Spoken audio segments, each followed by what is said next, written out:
Hi, my name is Garrett Van Bergen, and I'm one of the coaches for OneGoal. Usually we run a meeting together before in the arena and talk a lot about putting on equipment and so on.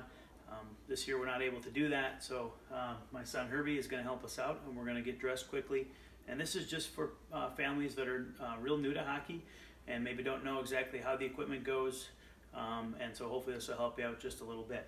First thing, I have Herbie wearing some pretty tight fitting or just snug pants. These are just fleece. Sweatpants would work. Leggings and so on can be really good. We don't want to have too much bulk underneath, but you'll figure out after the first week if your son or daughter gets warm or cold, depending upon what they're wearing, and you'll kind of figure out where they're at. Each kid's a little bit different. Some like to bundle up, and some would prefer to just be in shorts and a t-shirt. So I've got some just pretty much regular weight or thin weight socks that pull up higher. Those are really good. The temptation is usually to put on super thick socks. That's not always the best because their skates will be increasingly snug, and we want our skates tight to support them. So I got socks on them. First thing I'm going to do is put on the shin pads. And most of the time the shin pads will say left or right. It's not a huge deal at this age, but one of the secrets is that the straps always attach on the outside. So for this one, I know it goes on this leg here because the straps attach on the outside. And then that way the Velcro won't undo itself while he's getting dressed here. So I'll slip both of his shin pads on. Scoot forward a little bit, buddy. And sit up. So again, shin pads will end up going on first, and the straps will attach on the outside of his leg. And then in your bag, you will see hockey socks, and hockey socks look like this, okay? And so typically we slide this on up, and you may have an athletic supporter that's got some built-in Velcro, and that can be good. If you don't have one of those, that's fine for OneGoal. That's not a problem. What we'll do though is use a little bit of tape to hold that up. And you can just put one loop of tape around. It doesn't need to be very tight. It's just enough to be smaller than a shin pad. One of the secrets that my mom always suggested, and she was a hockey mom of 5, was instead of using socks for younger players, was just use another pair of sweatpants. Slip those sweatpants over. Come here, bud. Step up.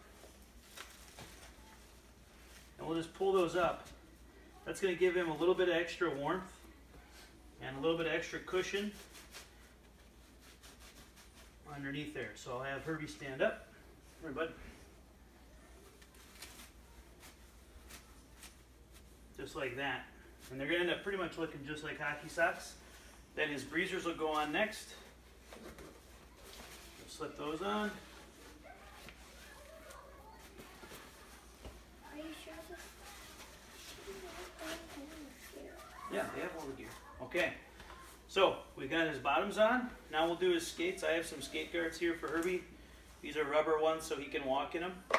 If you have fabric ones, I don't recommend walking in them. Fabric ones can be good just in the bag so that they don't catch their finger on the blade.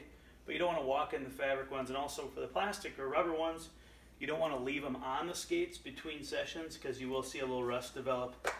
A great thing to do in between sessions, between Saturdays, if you have skate guards, or even if you don't, just have them wear their skates to get used to walking on their blade and working on their balance. So we'll slip his skate on here. I'm not going to do both skates, just for the demonstration. The bottom half, don't worry about getting it super tight by your son or daughter's toes. You can actually leave it kind of loose down there. That will make their foot a little bit more comfortable. So you can widen it out just a little bit at the bottom. And that just gives the skate room to expand as their toes get comfortable in there. But then once you get to the mid-foot or upper half, you definitely want to go really snug and make sure that the socks are pulled up so they're not bunching up. But having them tight is really, really important because that will give them the stability that they need until their ankles are strong enough to balance. All right, so I'm going to stop there. I'm not going to put on a second skate. Now, shoulder pads go on pretty typically. I don't actually have Herbie wear shoulder pads at this stage just because there aren't any collisions to be concerned about, but they just go over his head. They look just like football shoulder pads, pretty typical. And then elbow pads are super, super important. Never skip elbow pads. That's one of the easiest places to get injured as they learn to get up and down. Again, you can see there's a little extra padding, and that always goes toward the glove.